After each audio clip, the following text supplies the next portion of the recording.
मेरी माँ से कहा मैंने, मेरी माँ से कहा मैंने कि अब्बा ने जुल्म के खिलाफ आवाज उठाई। आज 26 साल से उन्हें जेल में देख रही हैं, मेरे चचा को जेल में देख रही हैं, मेरे भाई को, अपने बड़े बेटे को जेल में देख रही हैं। कल को मुझे इस लड़ाई में शहीद होना पड़े तो आंसू न बहाना। तो उन्होंने जवाब दिया कि तुम्हारे बाद मेरे 3 बेटे और हैं, और उसके बाद मैं अपना आंचल फाड़ कर इसको परचम बनाऊंगी, लेकिन अल्लाह के सिवा किसी के सामने सर न झुकाऊंगी।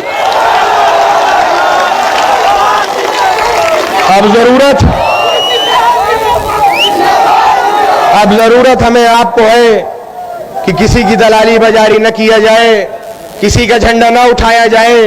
झंडा उठाया जाए तो अपना झंडा उठाया जाए, बात की जाए तो अपनी बात की जाए, किसी और गैर की बात न की जाए। हमारे साथ अगर हक पे चलने वाले लोग हर तरीके से जुड़ने को तैयार हैं तो हम वो लोग हैं जो हक के लिए जान दे सकते हैं, एक पल को नहीं सोचते। हम उनमें से हैं। आज के बाद ऐसा करिए कि कोई नेता ये न कहे कि जाओ लग जाओ काम करो। नेता ये कहे कि हमारे साथ जुड़ जाइए, काम कर लीजिए। ये ताकत बनाइए, अपने अंदर इकट्ठा होने की ताकत बनाइए। बहुत बहुत गुजारिश है आपसे।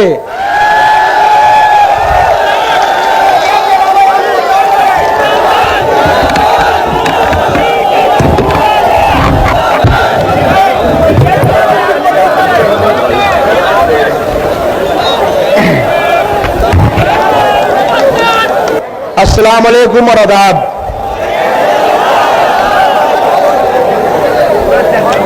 मेरे बड़ों बुजुर्गों, मुझे खुद बड़ा अजीब सा लग रहा है कि मैं आपका कल का बच्चा आकर इस मंच पर एक सियासी भाषण दे रहा हूं।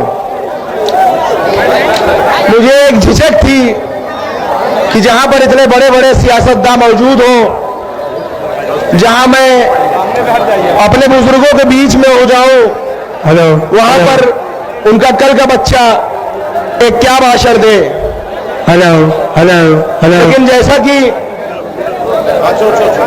लेकिन जैसा कि मैं एक सियासी घर में पैदा हुआ और बड़ा हुआ, जो कि मैं एक तालिबे इल्म हूं, अभी एक स्टूडेंट हूं, लेकिन सियासी माहौल में रहा। और एक बात कहा जाता है कि मछली के बच्चे को कभी तैरना नहीं सिखाया जाता।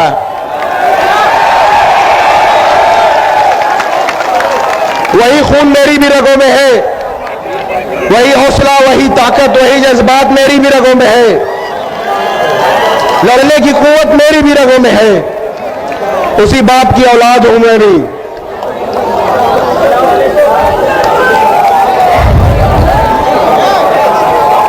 मैं आज जो मैं देख रहा हूं, गौर से सुनिए मेरी बात, बहुत जरूरी बात है ये।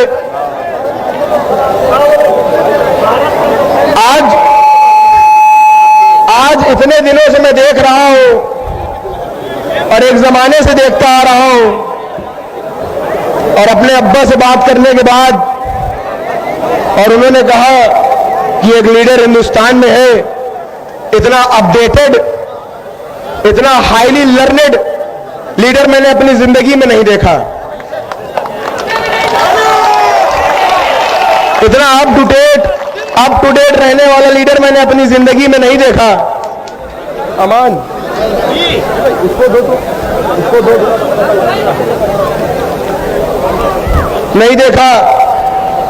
एक निजी वाकया बताऊं तो जब अब्बा जेल में थे, अभी गुजरात जेल में पहुंचे, उनको महज 2 साल से वो जेल में है गुजरात में। तो जब से वो गुजरात जेल में है, वो 2 ही चीज लाने को कहते हैं। एक अर्तुगरुल की सीरीज ले आ दो,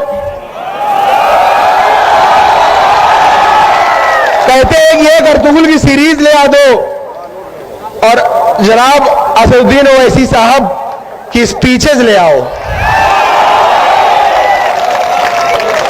यहां तक कि ये जुनून उनकी स्पीच को सुनने का कि जो जब सांसद थे उस समय के जो अब्बा के पीए थे, उनको दिल्ली में कहलाया कि जब मैं सांसद था और उससे पहले उस जमाने के जो असदुद्दीन ओवैसी साहब की स्पीचेस हैं वो मुझे पेन ड्राइव में करके जेल भेजो, ये तक कहलाया गया।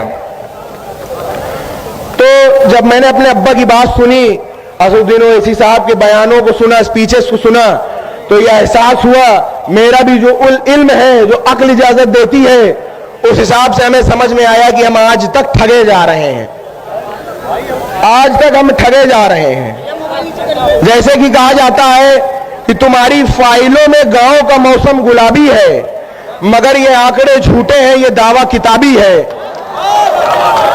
समझ लीजिए कि इसी तरह से हम लोग ठगे जा रहे हैं और झूठ बोला जा रहा है। हम तो वो हैं जिन्होंने इतने साल वोट दिया है, हमारे आपके बाप दादाओं ने इनको वोट दिया है। अगर आज हम खुद वोट मांगने की बात कर रहे हैं तो हम क्या जुल्म कर रहे हैं, क्या जुल्म कर रहे हैं बताइए।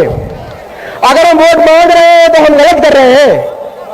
हमारे साथ अगर हमारे हिंदू भाई, मुसलमान सब साथ में है, हिंदू भाई है, सिख भाई है, ईसाई भाई है, उनको ये पार्टी अगर मौका देने की और उनको हिंदुस्तान को कॉन्स्टिट्यूशन पे चलाने में दखल देने की बात करती है और सबको लेकर साथ चलने की बात करती है, तो अगर हम आजादी के 75 साल के बाद अगर हम अपना हक मांग रहे हैं तो क्या गलत कर रहे हैं। बहुत से लोग यहां उत्तर प्रदेश में और भी जगह हिंदुस्तानों में हमको कहते हैं वोट कटुआ। सुनिएगा, हमको कहते हैं वोट कटुआ। बीजेपी और आरएसएस ने पूरे हिंदुस्तान में हमें कटुआ कटुआ कह के सरकार बनाया है। सेंट्रल में कटुआ कटुआ कह के सरकार बनाया सेंट्रल में, अब ये यूपी में वोट कटुआ कह के सरकार बनाने जा रहे हैं।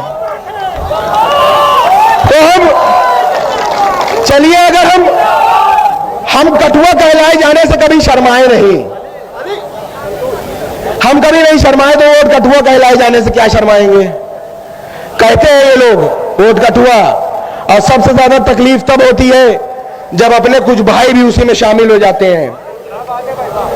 हम इधर 22% है 100 में, 100 में हम 22% हैं। यहां कोई 7 है, कोई 8 है, कोई 10 है। हम वोट का समंदर है, वो वोट का नदी और नाला है। हम वोट का समंदर है, वो वोट का नदी और नाला है। तो क्या कभी समंदर को नदी और नाले रास्ता दिखाते हैं? कि नदी और नाले आके मिलते हैं समंदर में, आके ये मिलते हैं हमें, ना कि हम इनसे गुजरते हैं। ये अपने अंदर एक एहसास लाइए, कभी किसी से कम ना समझिए। एक नारा रखिए कि हम पर क्यों कटुओं का नारा है, अरे 100 में 22 हमारा है। हम पर क्यों कटुओं का नारा है, 100 में 22 हमारा है। अगर मैं बचपने की बात करूं कुछ, तो मैं छोटा सा था, सुनिएगा। तो मैं छोटा सा था और स्कूल जाता था पढ़ने, तो देखता था दीवारों में लिखा होता था कि तेल लगाओ डाबर का, नाम मिटा दो बाबर का। और लिखा होता था कि मुसलमानों तुम्हारा स्थान पाकिस्तान या कब्रिस्तान। तो ये मैं सोचता था कि ये किसको कहने की बात कर रहे हैं। मैं स्कूल जाता था तो पढ़ता था कि बाबर तो एक राजा था, औरंगजेब एक राजा था, ये किसको इशारा करने की बात कर रहे हैं। बाद में मुझे एहसास हुआ कि ये हमें इशारा करते हैं, और यही लोग जो हमारी माँ बहन बेटियों को बेवा करने की बात करते हैं, अगले ही पल हमारे हिमायती बन के तलाक की बात करने लगते हैं। ये कहां करे वहां से बताइए, इन पे कैसे भरोसा करा जाए। आप खुद सोचिए कि एक तरफ हमारी माँ बहनों को बेवा कर रहे हैं, दूसरी तरफ तलाक की बात कर रहे हैं। यकीन करने लायक है कि नहीं है ये लोग, आप बताइए। और हमसे बड़ा देशभक्त कौन है? हमारे पास चॉइस थी, चाहते तो जा सकते थे। कौन है हमसे बड़ा देशभक्त? चॉइस थी, हमारे पास जा सकते थे लेकिन रुक गए। हम वो नहीं है जो कराची चले गए, उनमें से नहीं हम रुक गए। चाहते तो चले जाते बाप दादा हमारे, लेकिन नहीं गए, रुक गए। और हमारी पुश्तें यही दफन होंगी इंशाअल्लाह इसी मिट्टी में। ये हमसे वफादारी का सबूत मांगते हैं, वफादारी का सबूत मांगते हैं ये लोग। और ये भी सुन ले कि जरूरत पड़ेगी तो इसी मिट्टी के लिए कुर्बानी भी देने को हम हाजिर हैं, कुर्बानी भी देंगे हम। और हमारा मजहब भी सिखाता है कि जहां रहो उसके वफादार रहो, वफादार रहना जरूरी है। और ये अब्बा ने तब भी कहा था कि ये लोगों, ऐ सियासतदारों सुन लो, हम सीने पे गोली खाएंगे, मुरली मनोहर जोशी तुम सीने पे गोली नहीं खाओगे, ये अब्बा ने बोला था।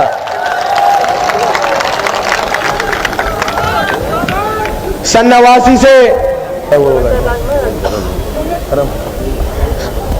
89 से तारीख है कि आज तक किसी दंगे के वजह से, दंगे की आग के वजह से इलाहाबाद के आसपास का घर कभी किसी ने जलाया नहीं।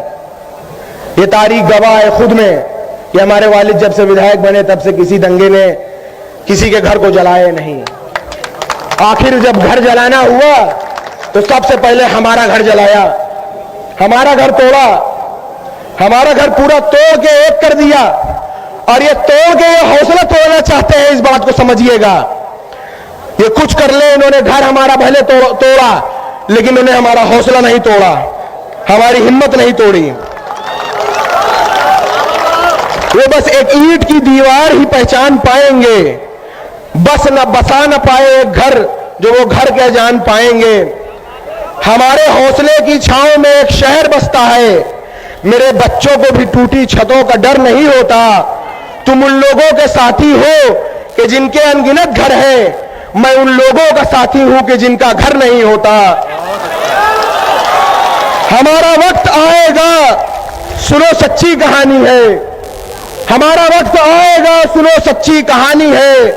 हमारे और बदले की रिवायत भी पुरानी है। तैयार रहना कि एक एक ईंट जिस हाथों ने गिराई है,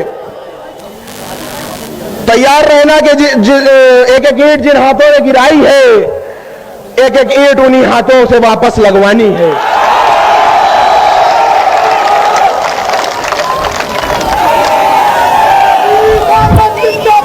मेरी माँ से कहा मैंने,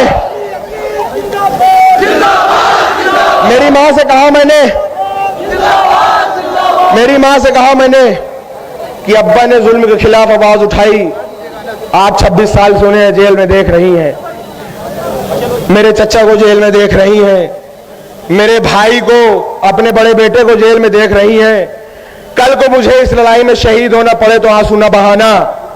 तो उन्होंने जवाब दिया कि तुम्हारे बाद मेरे 3 बेटे और हैं, और उसके बाद मैं अपना आंचल फाड़ कर इसको परचम बनाऊंगी, लेकिन अल्लाह के सिवा किसी के सामने सर न झुकाऊंगी।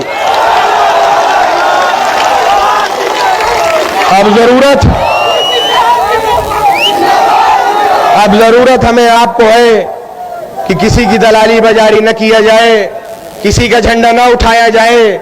झंडा उठाया जाए तो अपना झंडा उठाया जाए, बात की जाए तो अपनी बात की जाए, किसी और गैर की बात न की जाए। हमारे साथ अगर हक पे चलने वाले लोग हर तरीके से जुड़ने को तैयार हैं तो हम वो लोग हैं जो हक के लिए जान दे सकते हैं, एक पल को नहीं सोचते। हम उनमें से हैं। आज के बाद ऐसा करिए कि कोई नेता ये न कहे कि जाओ लग जाओ काम करो, नेता ये कहे कि हमारे साथ जुड़ जाइए, काम कर लीजिए। ये ताकत बनाइए, अपने अंदर इकट्ठा होने की ताकत बनाइए। बहुत बहुत गुजारिश है आपसे कि इस संगठन को मजबूत करिए।